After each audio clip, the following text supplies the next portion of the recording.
Welcome to the Flynn Brothers podcast. I'm John. And I'm Jimmy.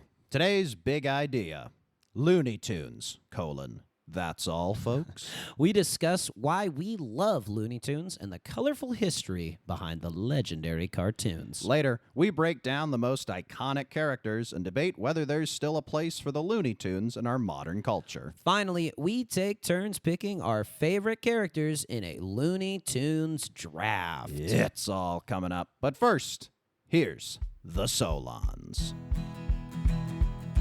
Oh yeah. Oh yeah. Oh yeah. Oh yeah. Oh yeah. Oh yeah. Shh, be very, very quiet. We're talking Looney Tunes today on the Flynn Brothers podcast. Good segue. You like Great that? one. I didn't know where it was going. It was wonderful. Huh?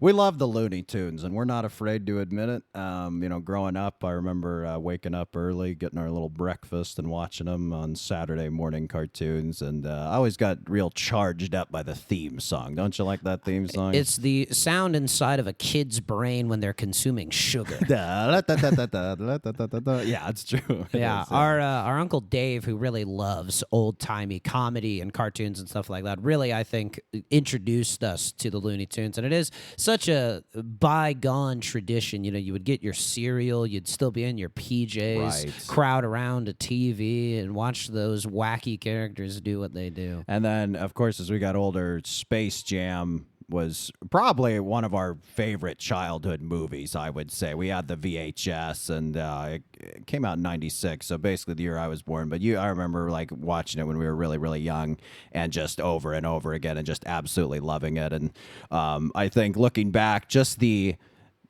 meeting of two massive parts of American culture in Looney Tunes and Michael Jordan really made that movie so special. It's Coca-Cola and McDonald's. Yes. It's just beyond huge in terms of their cultural reach, not just in America, but nationwide. And they went together in a way that is so much better than it has any right to be, as evidenced by the follow-up Space Jam 2. Yes, and other subsequent Looney Tunes movies have really not been great. I mean, Space Jam's kind of the only one that's been able to capture it. And I just feel like the Looney Tunes are a bigger part of American culture at that time, like even 30 years ago. Whereas now, they're pretty hard to find. I mean, you'll find some stuff on like HBO Max, but mostly they live in these compilations on YouTube where there'll be like 3-hour long compilations of like Looney Tunes animated shorts. Or, I think during COVID when HBO Max was launching,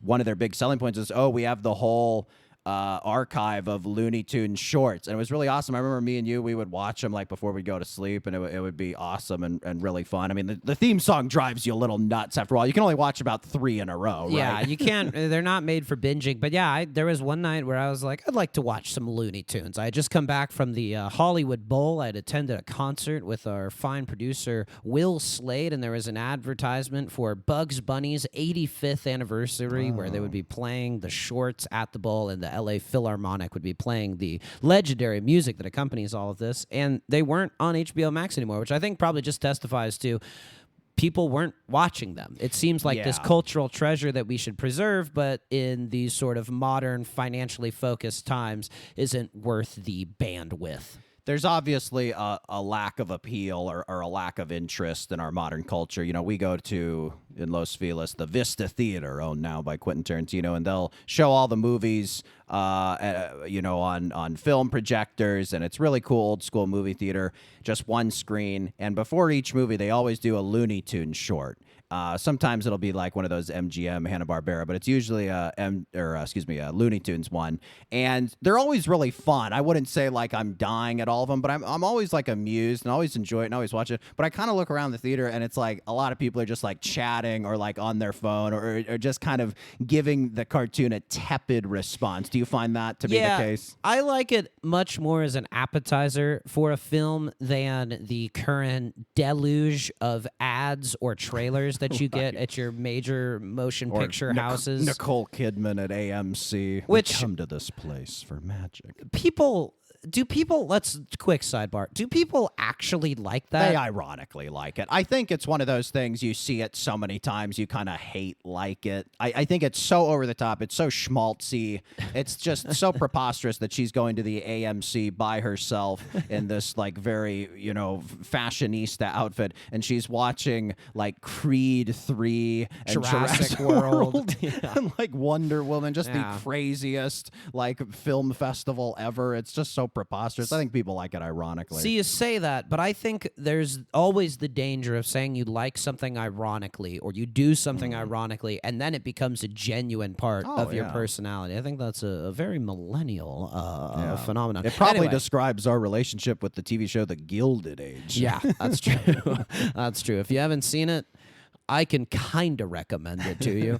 But anyway, so yeah, I think that the tough part about the Looney Tunes is that I suppose they are made for children, but they're not at the pace of children's entertainment today. Like, how long is a Looney Tunes episode? The shorts, it depends. I mean, the animated shorts before the movies were just like a few minutes, but, they would have TV shows with like segments and stuff that would be longer than that. But they go maybe like, 7 minutes, and there's kind of 2 and a 15-minute chunk.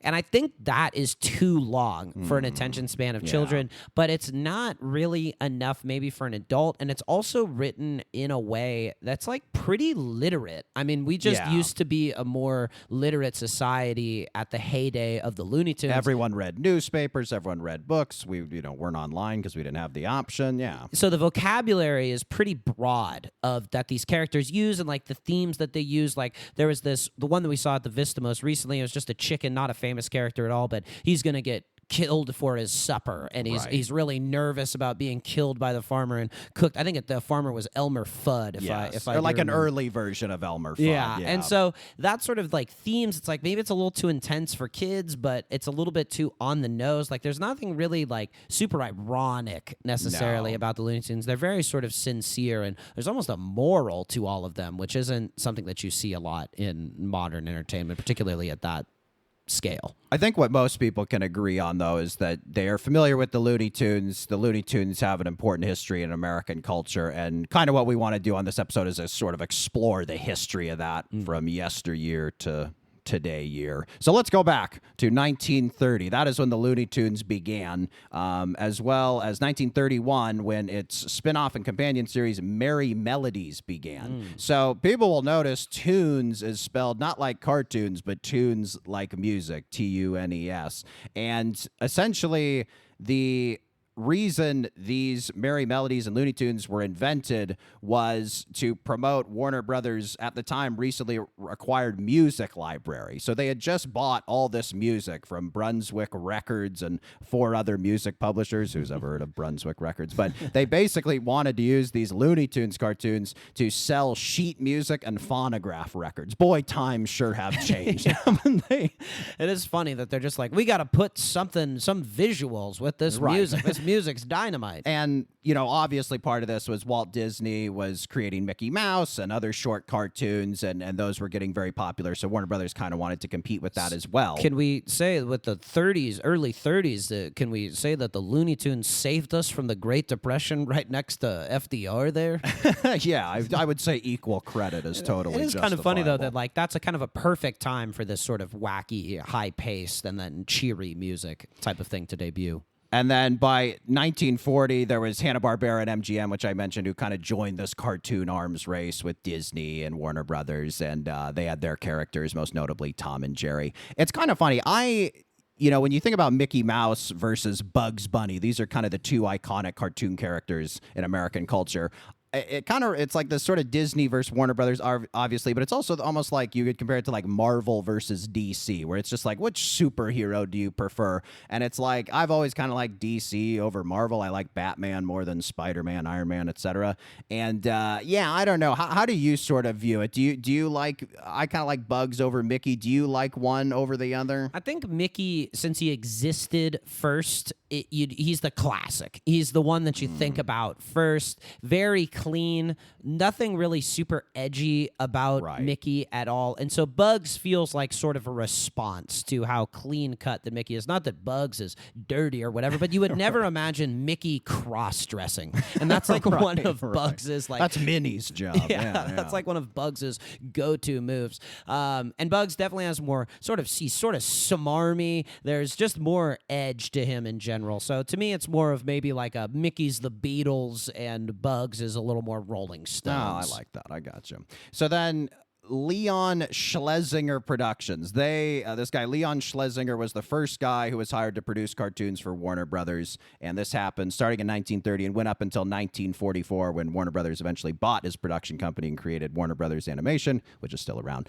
So at the time, Schlesinger hired these two animators, Rudolph Ising and Hugh Harmon, and they created the first pilot cartoon for Warner Brothers. It was called Bosco the Talk Ink Kid. So not Talk-ing, it was Talk Ink and then Ink because he was drawn. This sort of starts the wonderful tradition of pun-based titles for Looney Tunes. Virtually every Looney Tunes has like a pun-based title. Yeah, maybe not a winner right off the bat. No.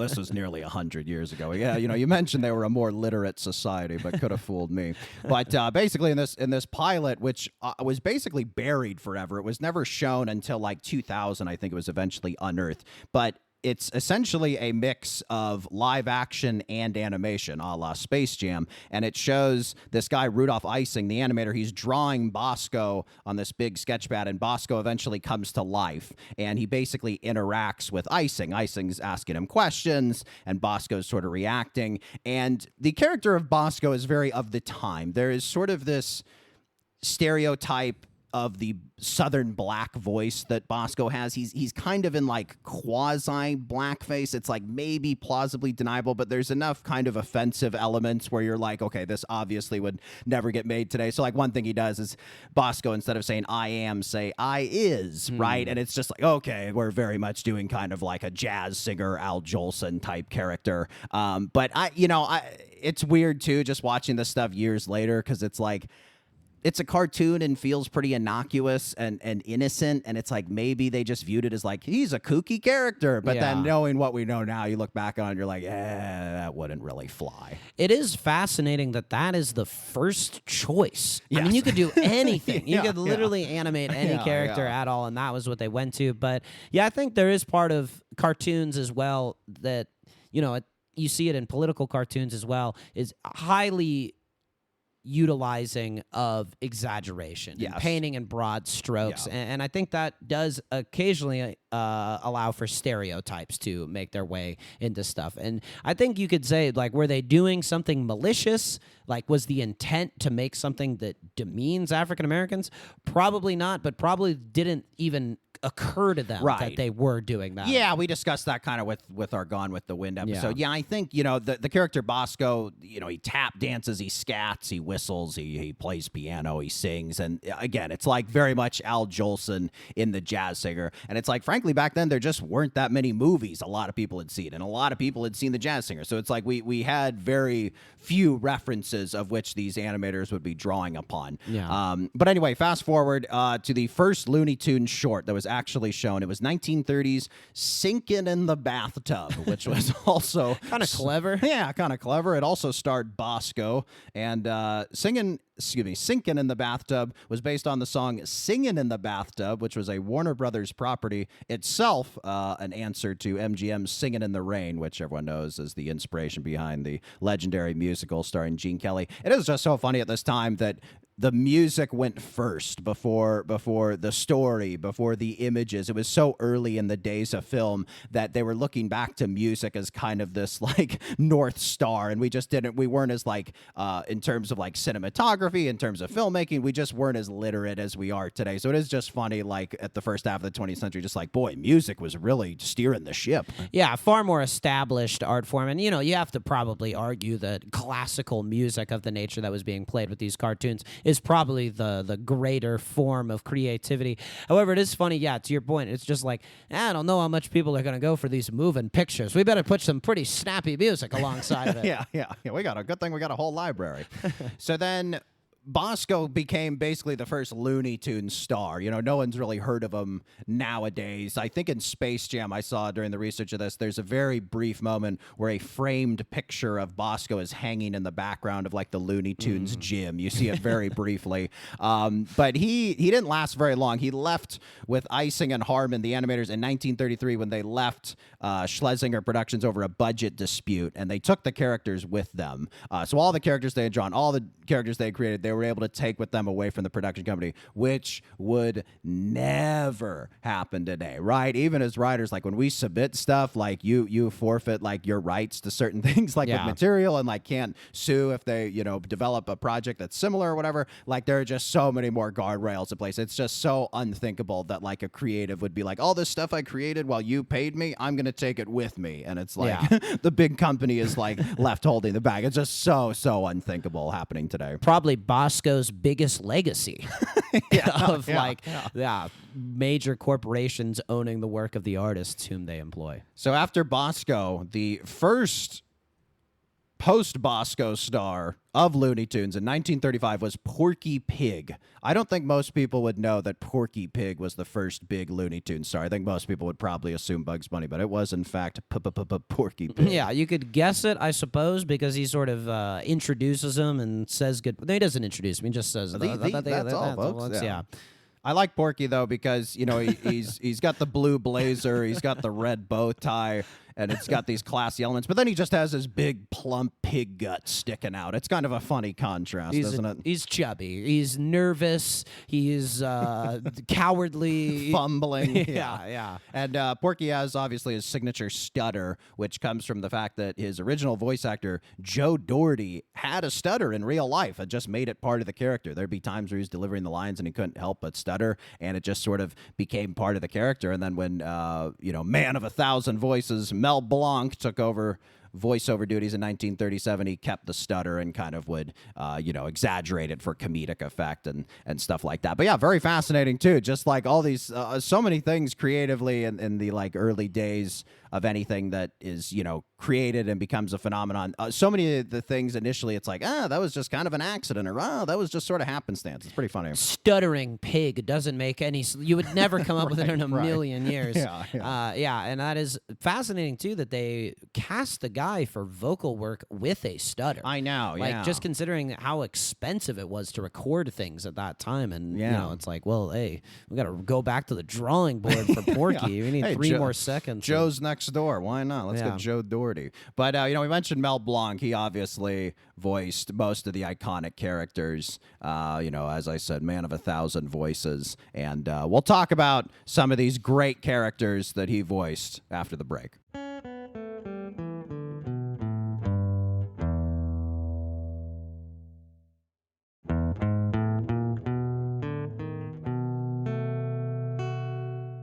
All right, we're going to go rapid fire here with all these characters that came out from the Looney Tunes brand. So we mentioned before the break, Porky Pig comes along 1935. He's the first big Looney Tunes star. And again, Mel Blanc voices most of these characters. In 1937, we have Daffy Duck. Give me a little Daffy Duck. You're despicable. Is it pretty hilarious that someone with an obvious spitting lisp is telling someone else they're despicable? Yeah, that's a perfect word. The beak also makes sense for the lisp and the tongue that's all over it. And I think what's great about Daffy is he is such a buffoon. Like, is so hyper confident in himself and utterly incompetent. Is he you know, most folks would see Bugs Bunny as the number one, right? The king of the hill of the Looney Tunes. Is Daffy kind of the unquestionable number two, would you say? Or do you think he's got some stiff competition? No, I think he's number definitely two. number two. That's how I mean, feel. he's such a. It's incredible that he was invented before Bugs because he Yes. feels like such a natural complement to Yes. the smoothness, always has the answers nature of Bugs. Next, 1940, we have Elmer Fudd. I quoted him at the top of the podcast. I'll go again. Shh, be very, very quiet. I'm hunting wabbits. Again, we have a sort of a speech impediment here. Like Daffy had the lisp, and Elmer Fudd, he's got the W's instead of R's. I love about Elmer Fudd his fourth wall breaking. Pretty much every cartoon with him starts with him tiptoeing through the forest, shushing the audience and telling them he's hunting. Toting a huge shotgun. Double barrel It would shotgun. Yeah. obliterate any Yes. rabbit. It's that- not your typical hunting rifle that you're looking for a precision shot to, harvest some meat. I mean, this would just blow the thing to shreds, wouldn't it? Yeah, and I think part of the fun of the Looney Tunes, and you'll see this with other characters, is all of the quote-unquote villains or guys who are seeking to impart violence on the other characters are just like losers. Like Right. they're never going to be Right. successful. They really make fun of like bullies or people who are Yes. using violence. Yes, absolutely. They're always championing the underdog. Yes. Same year, 1940, we have the man himself, Bugs Bunny. Give me a little Bugs Bunny. Yeah. What's up, Doc? Wonderful, wonderful. As you demonstrated, Bugs Bunny has what I would describe as a New Jersey / Brooklyn accent. Where would you peg that accent? Yeah, no, he's in the tri-state area. Certainly, takes the ferry over from Hoboken. No, it's like Groucho Marx. This sort of the carrot is the stand-in for the cigar Right, of Groucho. right. And yeah, he just. As soon as you see him on the screen, I think kids just instinctually, you love him. You love him. He looks great. He has leading man sort of presence. He's very kind of charming. He's a little caddish. He's and, tall and thin. yeah, and then he'll uh, sometimes slick back the ears like they're a thick head of hair. And he's a little stinker, obviously. But Yes. there have been so many great comedians and actors, too, that come to mind. Christopher Walken and Dave Chappelle, who have mentioned Bugs Bunny as inspirations for their comedy and their performance say style. Christopher Walken? Yes, I think I saw something online where Christopher Walken's like he approaches a lot of roles as if he were Bugs Bunny, which is true. Like What's up, Doc? hey, what's up, Doc? I don't know. Yours was a terrible little better. Walkens, yeah, but yeah, it is true. Like you watch him and he's so fully realized. You don't get the sense that he's a drawn character that is timed up exactly with a pre-recorded voiceover. You just see him as a fully realized character who's unfolding before your very eyes. And yeah, there is something for as much as we've talked about it, as much as we will talk about how Looney Tunes maybe has a shelf life, Bugs Bunny's pretty timeless, man. He'll be the one who survives. Like just how Mickey Mouse will be the one who you think of with Disney in, 500 years or something Yeah. like that. That'll be the one Looney Tune. Like how we all know that, what is his name? Sousa was the guy who did marching band music. Sure, that will be yes. Bugs. And yet that's such a great point that you almost feel like Bugs exists. Yes, like especially in Space Jam, you're like, oh, like on the poster, it's like Michael Jordan, Bugs Bunny. And it's like, oh, of course, like voice actor, what are you talking about? It's Bugs Bunny. Yeah. It's like the puppeteers on Sesame Street. Like Yeah. the guy who puppeteers Elmo and Big Bird doesn't matter. It's just like they're Elmo, they're Big Bird. Bugs. In 1942, we have Tweety. I'll go ahead and do Tweety. I taught Putty Tat. That one's hard to get out, isn't it? As helpless as any character has ever been. Yet always has the upper hand. Yeah. Never is in any real danger No. from Sylvester. Yeah, you know? Sylvester. It's incredible that Tweety exists before Sylvester because she is. What is she? What does she even do in the cage? The other thing that I do love, and this is applied to many of the cartoon characters, many of the tunes, but Tweety, I feel like most of all, you see Tweety often done up in sort of in like bootleg shirts, like Yes. she's tough, like Yes. don't mess with me, or like I think a lot of like in LA, like a lot of women will wear, yes, like you're saying, like kind of almost like Tweety as a gangster or like reappropriated into, like you're saying, kind of this tough guy. It is very funny, like that you would kind of re-envision Tweety as this sort of ass kicker. But it is just an undeniably great character. Yeah. After Tweety in 1945, we have Pepe Le Pew. I ripped this from Wikipedia. I thought this was a phenomenal description of Pepe Le Pew. Quoting here, depicted as a French anthropomorphic striped skunk, Pepe is constantly on the quest for love and pursuit of romance, but typically his skunk odor causes other characters to run away from him. Perfect in comedy, we call it this plus that, right?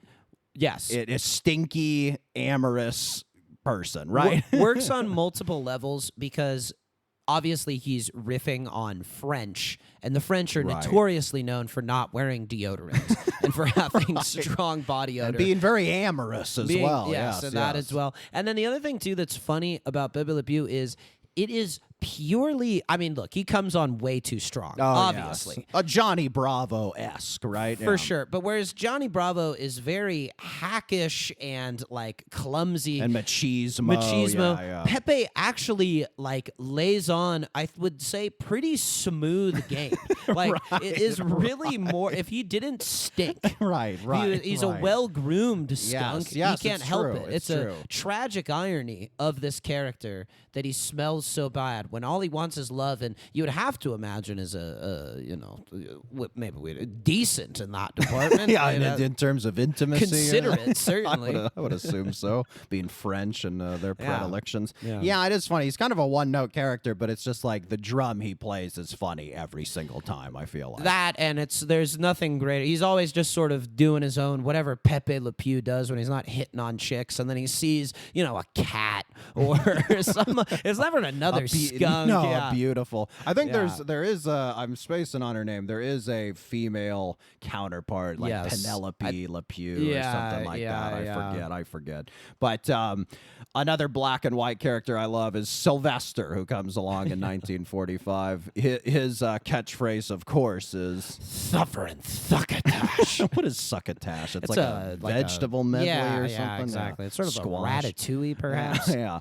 But Sylvester's great. He's in my mind one of the most underrated characters. I think he's so often paired with Tweety, but he's hilarious in Space Jam. He is just hilarious, man. There is this one old school Looney Tunes we watched, I remember, and Tweety does something, leading to her own demise, like leaving her I know cage it. open. No. Or what was it? It He was like, tells her that he has a bread bed, essentially, like a slice of bread is a very comfortable bed, and he has to wrap it around her. he's trying to turn Tweety into a sandwich That's that he it. can eat. And as Tweety's getting into the bread, I believe Sylvester turns to the camera and just says, "How naive can you get?" yeah. It's this fourth wall breaking. killer. Definitely, very much sort of in the Daffy vein Yes, of character. yes. More- hyper confident, yes. totally incompetent.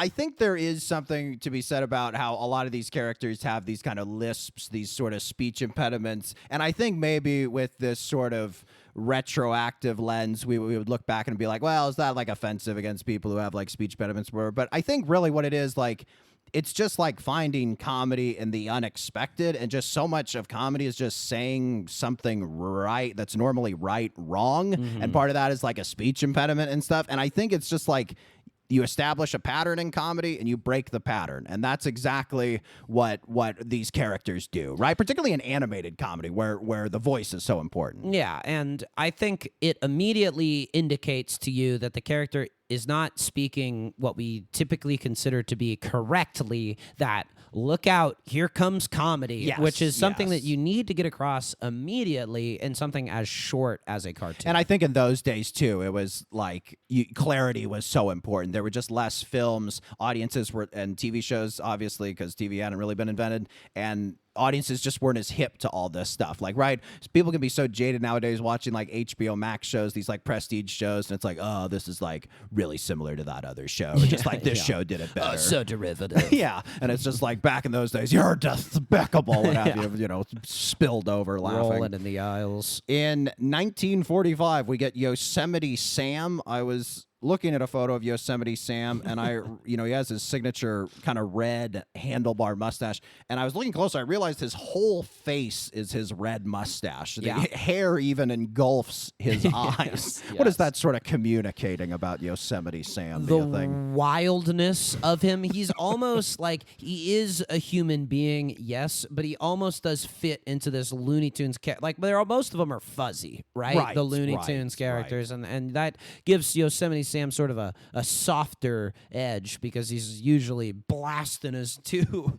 6-shooters off. That is a good point. They're all kind of furry or hairy. The only one, Elmer Fudd, is just completely bald, isn't he? Even under the cap, that's true. Yeah, you are either completely furry or you're bald as a babe. You're Elmer Fudd. Yeah. From the mid 40s to mid 50s, I'm just going to go quick with these. We had Foghorn Leghorn, Marvin the Martian, Wile E. Coyote and Roadrunner, Granny, who's associated obviously with Tweety and Sylvester. Then we had Speedy Gonzales and the Tasmanian Devil. Do you have a favorite of all those I just rattled off? Boy, a couple. Foghorn Leghorn, I say, like that voice is just great. I love that he's also fat, but in a really like pear-shaped way. It's a very low gut. Yes, extremely low gut. A rooster, too, I feel like is just a great character. Yeah. And I think Wile E. Coyote and Roadrunner, it's feat of silent film. Yes, they don't talk. Correct. Like Wiley holds up signs to the audience, brilliant, meet, and then it's gone. And that I think too is just so funny in terms of like the elaborate nature of the schemes that Wiley goes through to capture Roadrunner. And I think there's something very true to life about the you want something and you go through all of these different hoops and you make all of these different schemes and you end up holding a lit stick of dynamite that blows up your face. Yeah. I want to talk a bit about Speedy Gonzales. So since Speedy's inception, there has been some criticism that Speedy Gonzales is a little politically incorrect. He has, kind of a stereotypical Mexican accent. He wears a sombrero. He says, what does he say? Andale, andale, arriba, arriba. That's like his catchphrase. I mean, he's basically a bandito. Right, exactly. Yeah. But however, historically, I was finding in my research that, and just anecdotal evidence, that a lot of Mexicans and Mexican Americans seem to love him. So I'll just rattle some of these off here. I played soccer forever growing up, and for 14 years.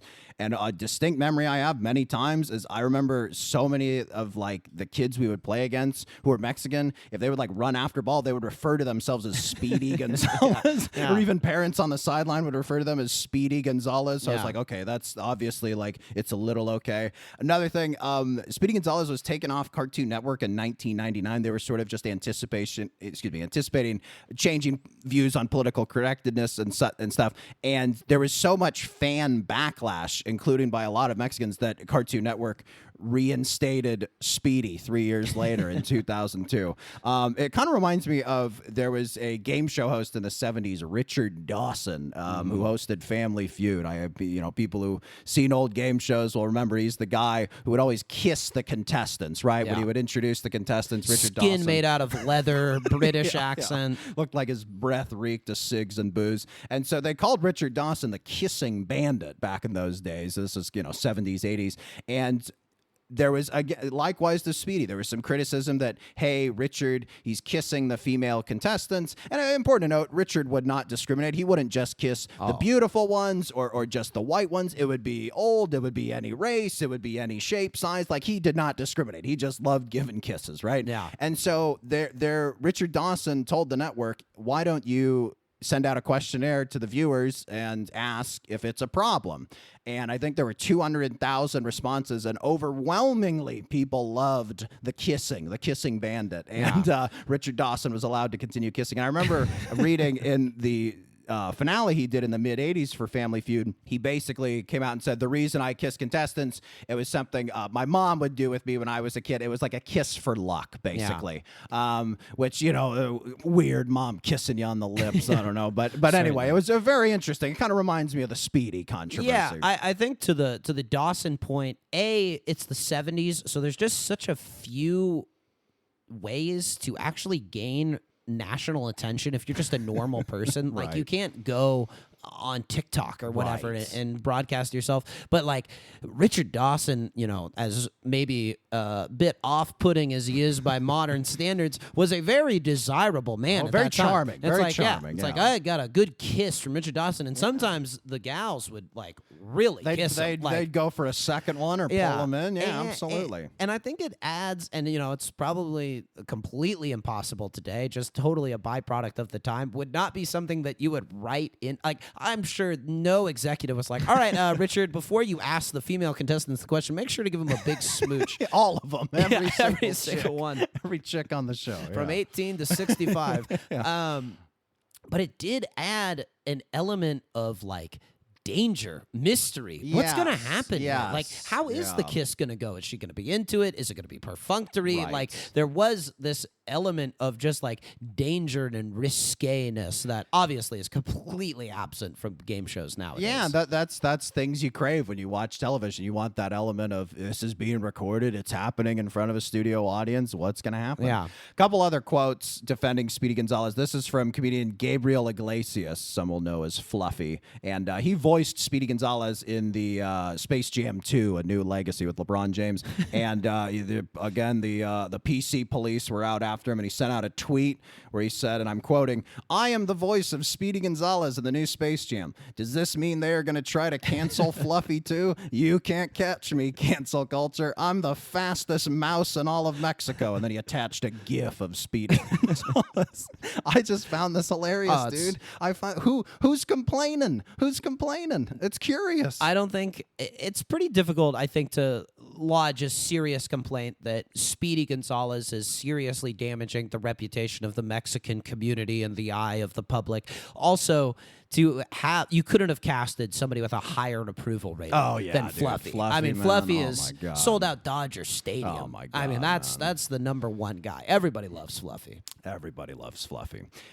This was back in April of 2024. This was during an interview with the Mexican actor Eugenio Derbez, and they were asking him if he was going to make a Speedy Gonzalez movie, and he said he was basically doubting it would happen. And he said, quote, "I feel that the studios are afraid that nowadays it's so politically incorrect. I've been telling them constantly that we love Speedy Gonzalez in Mexico." So this is something I also find funny, that it's like, A, where is this criticism coming from? And then B, it's just funny that these like Mexican celebrities are just like, by the way, on behalf of Mexico, on behalf of all the Mexican citizens, like, we love Speedy Gonzalez. It is just such a, like, is it an actual controversy? Is their response to it even rooted in truth? It's just like so hilarious that it's even a thing. Yeah, I think too, it's like there, for better or worse, wasn't a ton of, you can't even necessarily call Speedy Gonzalez a role model, but at least the depiction of Mexican people in broader culture, where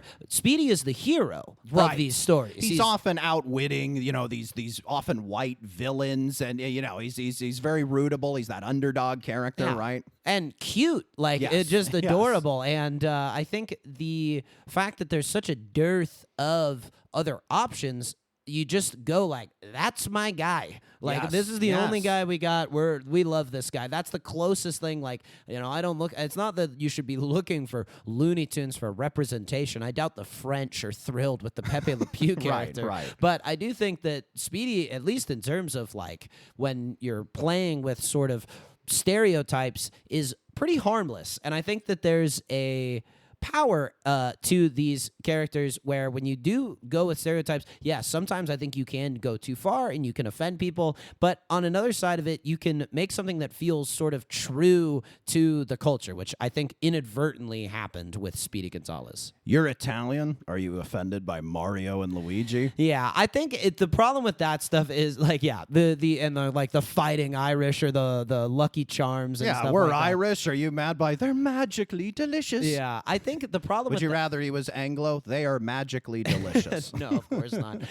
But yeah, I think people are more sensitive to these non-white stereotypes. I think there's been kind of everybody sort of took a sociology 101 class online based on how social media works. And, I think we're very, very sensitive to stereotypes of non-white people, particularly people who, obviously there's a lot of terrible things that our current government is doing to, the Mexican people. And you're wary of anything that maybe potentially paints it in a negative light. But I think at the same time, it's like we can direct that energy towards something else. I think, too, in cartoons, ethnic humor is just a part of it, right? It's just like something where you are playing on stereotypes that people are familiar with, and I just think that's like a big part of comedy as well, at least historically. I will say this: there obviously is a line, and there are several Looney Tunes from kind of the mid 20th century that have been banned or censored. I think there's the infamous censored 11, they call them, of Looney Tunes that feature insensitive portrayals of Native Americans, black people, the Japanese, especially kind of like during World War II, during the internment camps, which is awful and it doesn't get mentioned enough, but also like Germans, Italians, and then even Southerners. We were doing like Foghorn Leghorn, and like it's just like you could easily interpret that as like, well, that's like a pretty offensive stereotype of like a Southern character, like other ones as well. Foghorn definitely a bit more perhaps literate, but there's certainly the like dumb Southerner trope that you see a lot that I think people from the South really bristle at because, they're as smart as anybody.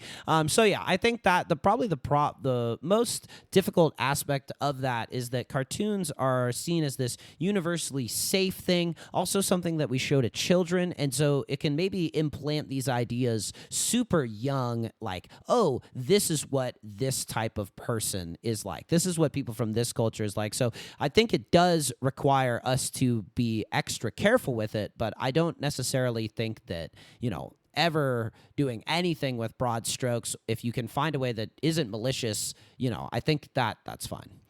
Between 1947 and 1958, that was really the heyday of the Looney Tunes cartoons.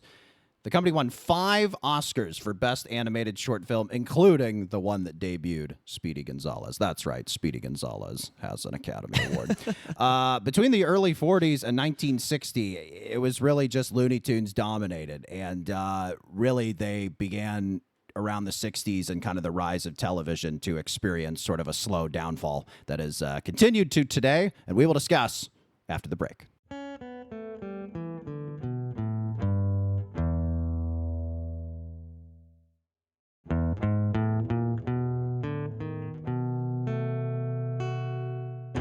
So the 1960s come around and with the rise of television, and there's sort of less of a hunger for these theatrical shorts and more interest in television, which is odd because Looney Tunes very much feels made for television, and yet television ended up being its undoing. But maybe it's that thing you mentioned earlier where really Looney Tunes are better in these short bursts, these 7-minute bursts, and maybe, having too many of them stacked up together in a TV show doesn't quite work for it. So yeah, maybe it has sort of what format?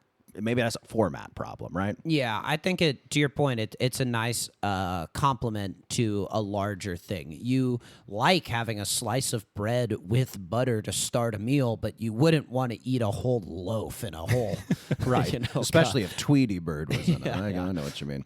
So in 1960, Mel Blanc's contract expires with Warner Brothers, and he goes to their rival Hanna-Barbera, where he works on the Flintstones, Jetsons, and other famous cartoons. Quick story about Mel Blanc. He had a very horrific car accident on January 24th, 1961. Mel Blanc, he was driving on Sunset Boulevard and experienced a head-on collision. He fractured his legs and his pelvis, and he fell into a coma. He was completely non-responsive. And, for about 2 weeks, the doctors were trying to get Mel Blanc to respond, and he would not respond. He stayed in the coma.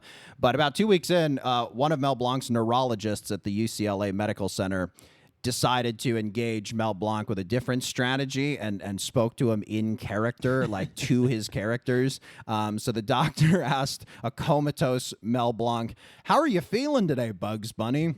And the comatose Mel Blanc answered, "Just fine, Doc. How are you?"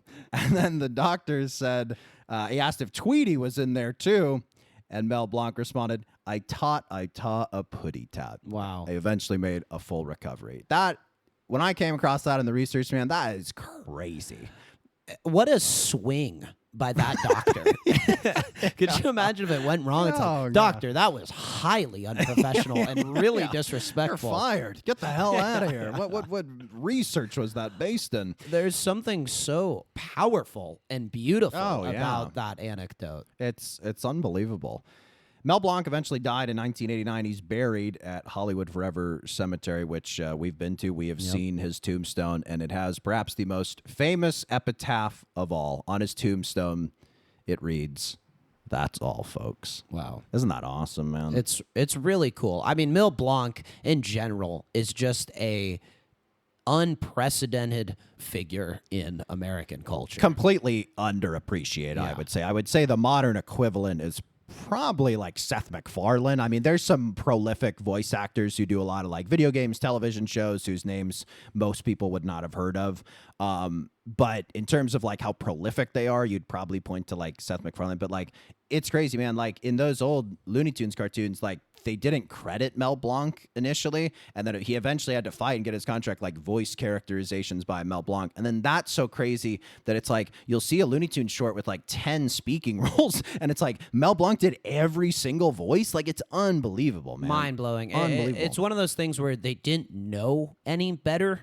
Like it feels Yeah. there's no way you would just have one person doing Yes. all of those voices anymore. And yeah, Seth MacFarlane, some of the people, like Hank Azaria, I guess, Yeah, but yeah. no way like that the same level of iconicness that Yeah. the characters he invented. And I mean, everyone obviously is in his wake in terms of vocal performances. So by the mid 60s, Warner Brothers shuts down their animation studio. They eventually, rebrand it, reopen it, and they still have it going on today.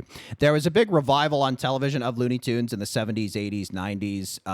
We kind of experienced this growing up where there was a mix of feature films, there were the TV shorts, there were TV specials, there were these compilations, and of course, Six Flags amusement parks. They got the rights to the Looney Tunes characters. So I remember going to Six Flags in the Bay Area growing up, and you'd see like Bugs Bunny and Daffy Duck and like all that stuff. That was pretty fun. Poor son of a gun sweating through their shirt Yeah. inside of that thing. Chewing on a foam carrot. And in 1996, as we mentioned, Space Jam came out. I would still probably maintain that it's kind of the pinnacle of Looney Tunes on film and possibly even on television. It introduced weirdos on the internet to Lola Bunny. Which is funny that she did not exist. You would Yeah. think there would have been a female Yes, Bugs. yes. No, but it's true. Introduced in Space Jam. As we said, the perfect marriage of American culture between Looney Tunes and Michael Jordan, who was white hot at the time. There's really great moments throughout the film. One moment I love is Bugs Bunny kissing Michael Jordan on the lips. I think like something that's great about the original Space Jam versus the most recent Space Jam is Michael Jordan's willing to be the butt of the joke, whereas you don't really get the sense LeBron's willing to be the butt of the joke too much. And like it's at a super fraught period of Michael Jordan's life. This Yes. is in between his first 3 championships and his second 3 championships. Yeah. He's already being made fun of relentlessly in media for Yeah. how mediocre he is at baseball. There's rumors swirling surrounding his gambling debts, Yeah. and obviously the tragedy of the death of his father is clearly weighing on him heavily at this time. And what he decides to do is just leverage this unique moment in his life to make something that like he didn't star in movies. Like this was not something he did. And just a totally fascinating thing. And he is too like the ultimate straight man. Yes, Like he is yes. the way he is reacting to it. It's like you wouldn't necessarily call it a classically great acting performance, but it does exactly what you want. And also Jordan looks wise is as handsome as any movie star that's ever existed. He's a leading man. Bugs Bunny's a leading man. The writing is pretty strong. It's a tight runtime. The film also really has teeth to it. There's the scene with Danny DeVito's villainous character where the stakes of the final game is if the Looney Tunes and Michael Jordan lose, he's gonna make them like slaves, like to play basketball forevermore on his planet, and people are gonna like pay a fare and watch Michael Jordan, and it's just like, oh my god, not Michael Jordan like chain playing basketball or like in a Losing. zoo. Yeah, like losing too, right? And it's just like the film really like it's like pretty charged, like in terms of that, and like especially for a kids movie, it's like really got some teeth. And of course, like with the Space Jam sequel, there's just a total absence of that. No teeth at all. No subtext at all. Like, I mean, the original one, too, is kind of about, like, how much should workers be expected to give their boss? Like, Right, the Looney right. Tunes are in a union, which is just a right. hilarious. Like, once they found that angle to it, I thought it's just yeah. great. And then, obviously, the cameos, too. You really get to see a lot of super-duper famous people. And, I mean, you got Wayne Knight, Bill Murray. You get a whole host Larry of... Bird, Charles Barkley yeah. probably proves that he could be, like, a real... Like, during the time when the talent is taken away, the 4 other guys are basically doing bits together, and then they have Yes. Charles off on his own. Yes, like no, it's that's how true. big of a That's star true. that he was That's going true. to be. So kind of the first time that we really realized, like, wow, this Charles Barkley guy. I mean, people could tell from his quotes and stuff like that. And then the other interesting anecdote on the side is that this is one of the things that Jordan put into his contract was that there would be time after the shooting day. Right. They had to set up a basketball court, totally covered, and he invited all of the up-and-coming and current stars of the NBA to come work out with him Yeah. in LA, and that was sort of how he got his feel for the league, and which eventually led to 3 more championships. So Yeah, Space Jam. he had been knocked out the playoffs the previous year, after returning from baseball by the Magic, and it was kind of these games in between shooting Space Jam was sort of his he was plotting his vengeance for the second three-peat. Scouting people. The Space Jam 2 with LeBron James, total dud. It's not great. I can't find a single person on earth who likes it. Does it affect the GOAT debate? It's certainly a mark for Jordan. Absolutely, Like, it's right? not even Yeah. close. And I think the other thing, too, it's like Jordan is called by everybody the greatest of all time, whereas there's definitely a smaller section of the public that will say that about LeBron Yes, James. yes. Even though we said he was the perfect video game player, the number Right. one video game player, most people think the evidence of Jordan's greatness is self-evident, which is why I think he feels more comfortable to poke fun at himself in his Space Jam, where the second Space Jam is basically a commercial for LeBron Yes. James. Like, you have Don Cheadle saying stuff like global superstar LeBron James. And even it's just like a salute to like vertical integration. And look, Warner Brothers has all these properties. Look at all these different characters that are watching this final game. So it feels very commercialized. The one scene that sticks out to me from Space Jam 2, there is a really cringe-inducing scene with Porky Pig where he is portraying the notorious P.I.G. and he does a battle rap, and it's really brutal to watch. I mean, it just makes my skin crawl. But the only good line delivery I would say LeBron has the entire movie is right before this rap battle. LeBron looks at Porky and he says, "Yo, Porky, fry 'em." And it's terrible, but it really made me laugh. I remember we were really slogging through Yeah, Space Jam 2, just like, hey, let's do our due diligence as basketball and Looney Tunes fans.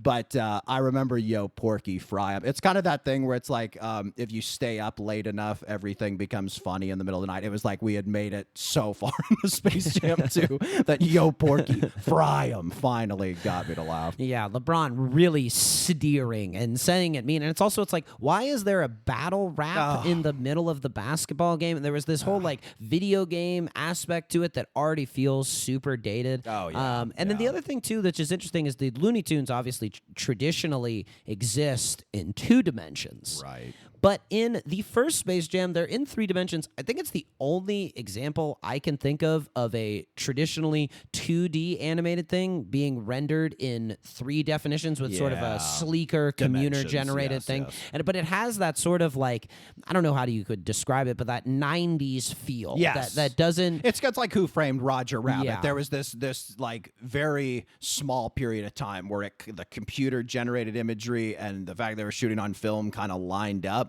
whereas now it's just so video gamey, uncanny valley. Yes, Yeah. in the second Space Jam, the effect is totally ruined. It's like it is bugs and it isn't. Yes, Which is the yes. most unsatisfying feature of, I think, the film. It's like, this is supposed to be this real comfort food, but it's just shot through with all of this sleekness and corporate vertical integration that it loses any of its magic. as we grew older in the 90s, 2000s, and 2010s, Cartoon Network was kind of the last frontier that was sort of holding on to the Looney Tunes before now we have HBO Max that sort of has it and has kind of buried some of the older stuff. There was a lot of attempts during this time to have these revivals or kind of bring Looney Tunes back, and it just kind of never worked. If you did too old school of a style, it didn't suit modern tastes. And then if you tried to update it too much, it felt inauthentic. And it's just this very difficult middle ground to strike with the Looney Tunes. And then even now, like most famously recently, there was a film they made, Coyote vs. Acme, that HBO Max made. And it had Will Forte. And they shelved the film and just canceled it, I think, to get a tax break. And there was this big uproar by the cast and crew. You know, it put in all this time. Same thing happened with that Batgirl movie, I think. You know, Warner Brothers kind of done this with a couple movies, and it just speaks to like there must not have been that desire for whether the film didn't test well or just whether audiences weren't as interested in Looney Tunes. I think eventually they're now kind of working toward a solution where the film will get released. But I want to ask you this, like it's kind of been this trend now for like the past 30 years where it's just like why doesn't Looney Tunes work anymore? And can it still work? I guess first question first. Why doesn't Looney Tunes work anymore? It's the same reason that like the people don't watch the Three Stooges or Marx Brothers or Laurel and Hardy as much as we like it. And there's certain pockets of people that do.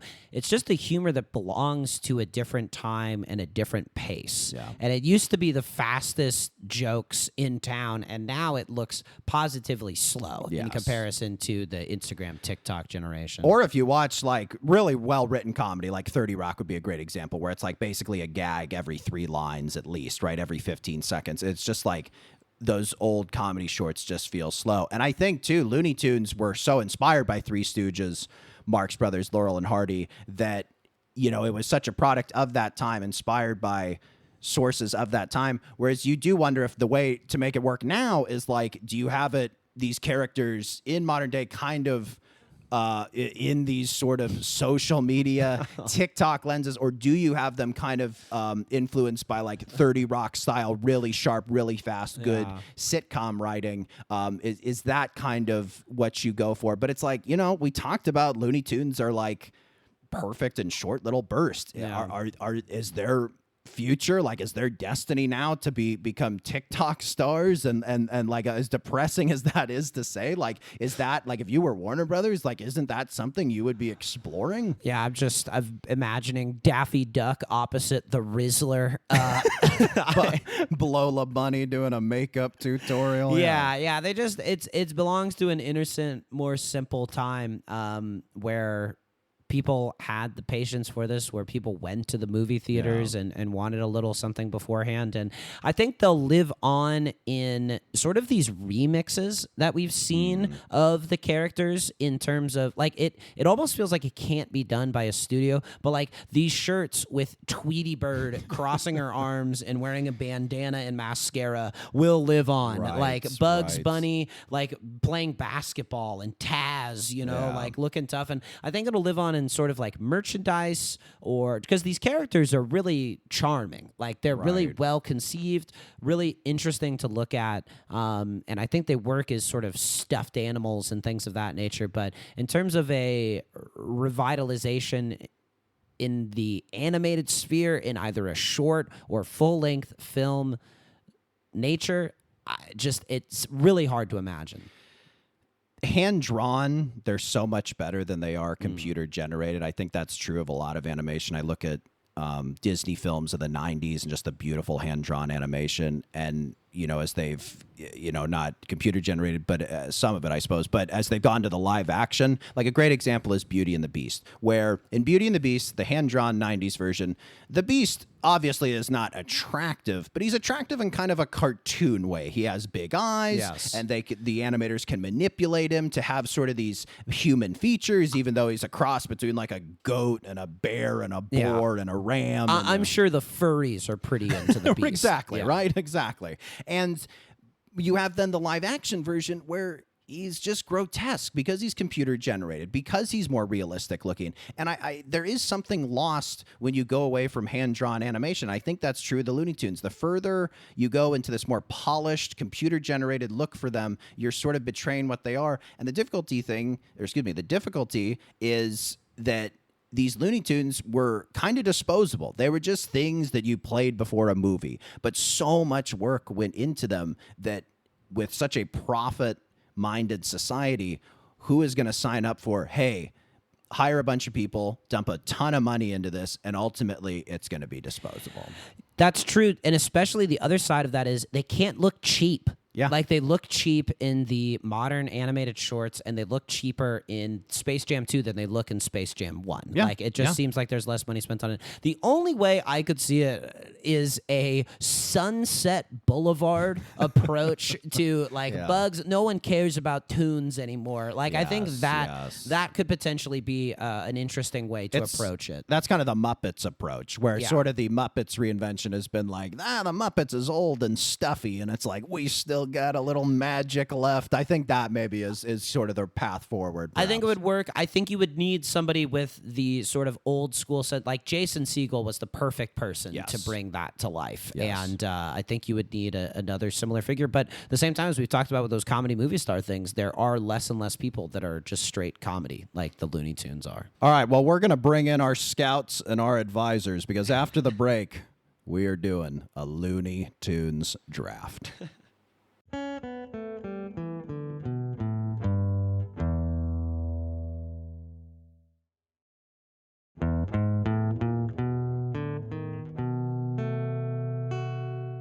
Dun, dun, dun, dun, dun. All right, time for the Looney Tunes draft. Here's sort of the conceit behind this game.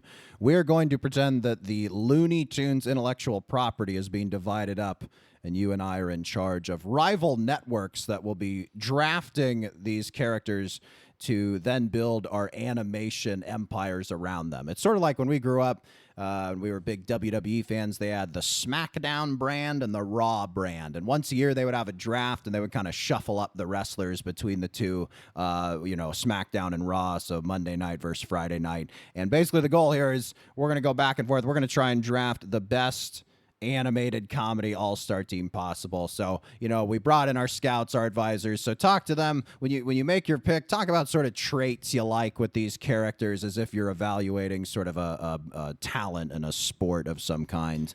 And at the end of this, you're just trying to have the best, most iconic animated comedy character roster. Got it. Yep. I've crunched a lot of tape. I feel very good about my big board. Beautiful. We'll do 5 rounds. We'll trade off. We're gonna not do serpentine. We'll just go back and forth. Sounds good. You want to go first?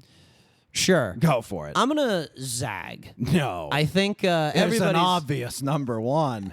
Everybody. Yeah. You're taking Bosco. Is that it? You're going with Bosco. I'm not. I think Bugs, he's a classic. Yeah. He's the linchpin, perhaps, around which the Looney Tunes go. But to me, as much as I love him, I feel like there is a deeper pathos that comes with the character. He was number 2. Wow. He's now number 1. With my first pick of the Looney Tunes draft, give me Daffy Duck. Wow, I feel like you Daffy can Duck. put Daffy in the most situations and find him hilarious. He is the loser, and yet occasionally, sometimes he does win, whereas Bugs always wins. Bugs never loses. And so I think Daffy, I really feel good about bringing him in and building this sort of counterculture Looney Tunes around him. We've mentioned this man before. I think he's a perfect Daffy Duck comparison. He's the king of the two-hander, Matt Damon.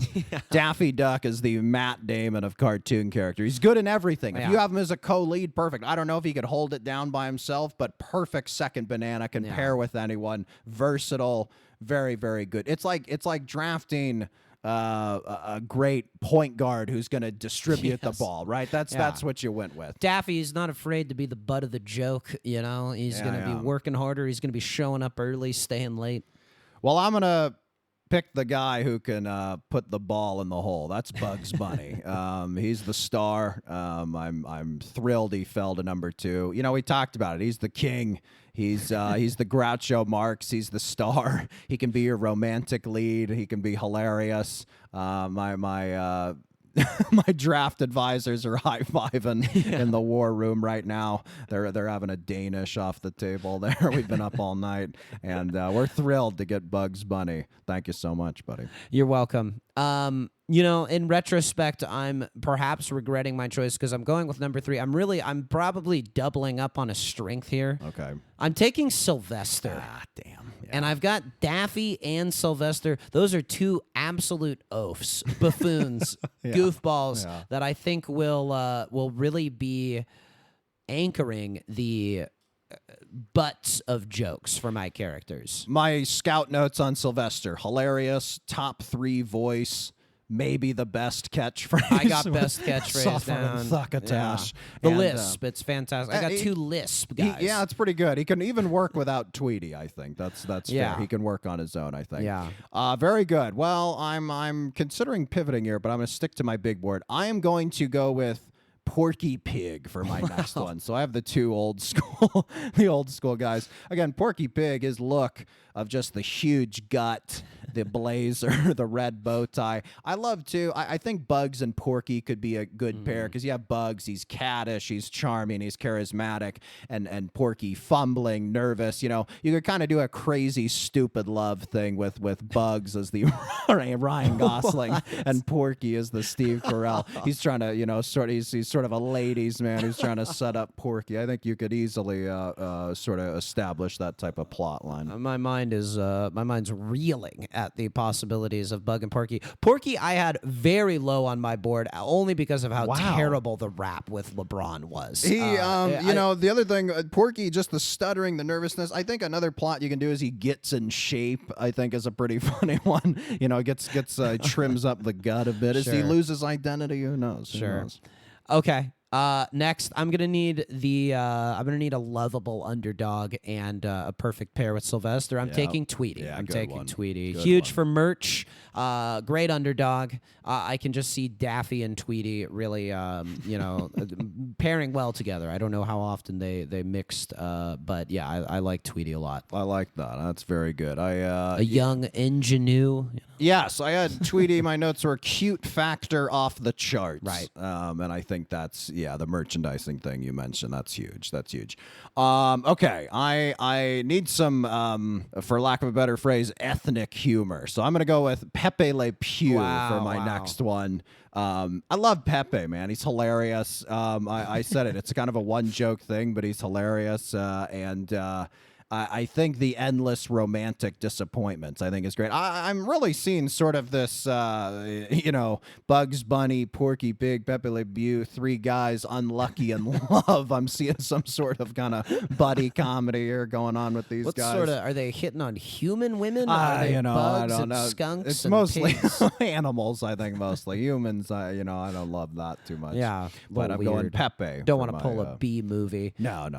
I am also going to go into some ethnic humor. I'm taking Speedy Gonzalez. There you go. Another cute one. Another cute one. I think Tweety and Speedy, could be a little bit of a good couple. I think they really pair well with Sylvester and Daffy. I think you can mix and match those 4 in pretty much any combination. Another great underdog. So I've got I've kind of been drafting areas of strength. I kind of have taken similars in both of mine. That's true. Yeah, Daffy and Sylvester similar, Tweety and Speedy similar. I'm curious, your last pick. All right, for my 4th pick, I need just kind of a comedy lightning bolt. I need a shot of crazy. So I'm going with the Tasmanian Devil. Taz is crazy. I just need I just need a whirling dervish. I need just that shot of, again, I am not going to build a whole short around him. I'm not going to build a whole episode around him, but just a little burst of the crazy. I think I need that. It's like a bench guy who comes in and can hit 3 shots in a row, or is just a tenacious this crazy defender. Like that is sort of the Taz role on this team. So very a lot of handshaking going on in the war room. Everyone's very thrilled with the Taz pick. Just to be clear, we're not drafting a basketball team here. Oh no, I understand. I was just again, we make analogies from time to time okay. on this just show. making sure because we would get crushed. I've really gone short and incompetent with my. All right, for me now, we've taken a lot of people off the board here. We said 5 each. Maybe we can push go it a to little 6. longer. Do you want to go 6? longer. Maybe. Yeah. Why don't we do 6? Arm? Yeah. I'm going to take Elmer Fudd. Nice. I'd like to see Fudd going up against Daffy. I'd like to see Speedy Gonzalez versus Fudd. I think we need a human. Perhaps Fudd could own Tweety. You put him in the granny role. Great. I like that. I think he's be very, very quiet. The fourth wall breaking, all that. I like that very much. This character was a little lower on my board, but I think I'm gonna pull the trigger because my scouts just passed me a little note and they really like him. I'm gonna go Wile E. Coyote. Wow. Here. You talked about how he's so great as a silent character and how that Wile E. Roadrunner thing taps into that kind of silent film comedy. And there is something just great about Wile E. Coyote. I love his name with the E period middle initial. I think there's a lot of promise for him. I think honestly Taz can be the new Roadrunner. we can figure that out. We'll get a writers room together. But I like Wile E. as my fifth pick there. I like Wile E. going after Taz. That is that's nice. See, I'm just going to leave this character on the board for you. I don't think she's a good fit for me. Okay. So, I think I'm just going to say the name. Lola Bunny, I think, is a great, just with Pepe, with Bugs, in terms of your crazy, stupid love thing. Wow. I think she's a natural fit there. So I'm not going to take her. She's definitely been high on my board. I'm going to go ahead and take I'll say a Foghorn Leghorn. I think he's a real good one. You took Wile E. Wile E. I wanted. I figured I could get Roadrunner late in the draft. Yes, so that's I'm true. taking Foghorn. I think he's a nice in between. I think he can play both roles. I think he can be on the side of the underdog and also perhaps a little bit of a bully as well. Wonderful. Yeah, he's I like hilarious. the double bird aspect with That sounds like you're flipping me off twice, but I know what you mean. You do a good impression of Foghorn, I gotta say as well. That's one of your best. Oh, you did Elvis there. That's all right. He's basically Elvis. They're pretty similar. I was gonna go similar to you. I was gonna go Yosemite Sam. I do love Yosemite Sam. However, I do think you're right, and I think for my last pick, I got to go with Lola Bunny. Just kind of pairing with Bugs, pairing with Pepe Le Pew. That was very generous of you to send her my way. I think we'll give you a future second round draft pick. You want to go? You want to go compensation. one more so you can take Yosemite Sam? Sure. I'll take Granny. Bring her off the bench. Yeah, I want Granny. You like Granny? Okay. Granny all and right. Fudd. Maybe they live together. Romance. A little odd Okay. couple action. All right. you can Very have good. And then I'll do Yosemite Yosemite Sam There you shooting go. off the guns. I think Yosemite Sam and Wile E. Coyote, that's a little Western thing you can have going on there. All right, John, why don't you go ahead and read your roster? Okay. I've got the Twin Towers of Daffy Duck and Sylvester. Two just comedy superstars, both with lisps. Maybe it's too rich. We're loving it anyway. We got Tweety Bird and Speedy Gonzalez, our ultimate underdogs, and then rounding out the company, we've got Elmer Fudd, Foghorn Leghorn, and Granny. Granny. Will wrote it with 3 exclamation points, all caps. I got the star, the man himself, Bugs Bunny. I got the first post-Bosco star of Looney Tunes, Porky Pig.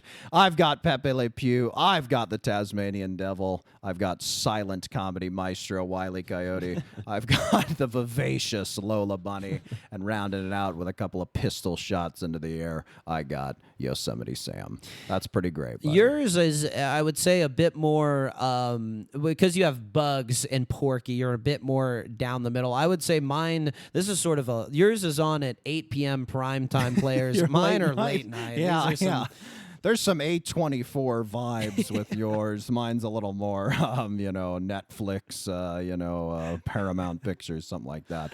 Please subscribe, comment, and leave a rating. Send questions, comments, or big idea suggestions to our business email, flynnbrospod@gmail.com. Thank you to our producer, Will Slade, and we'll see you next time on the Flynn Brothers Podcast.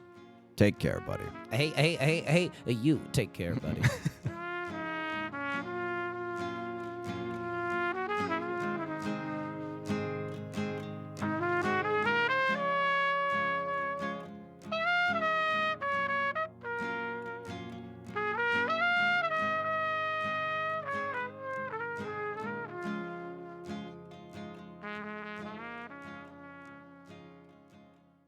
That's all, folks.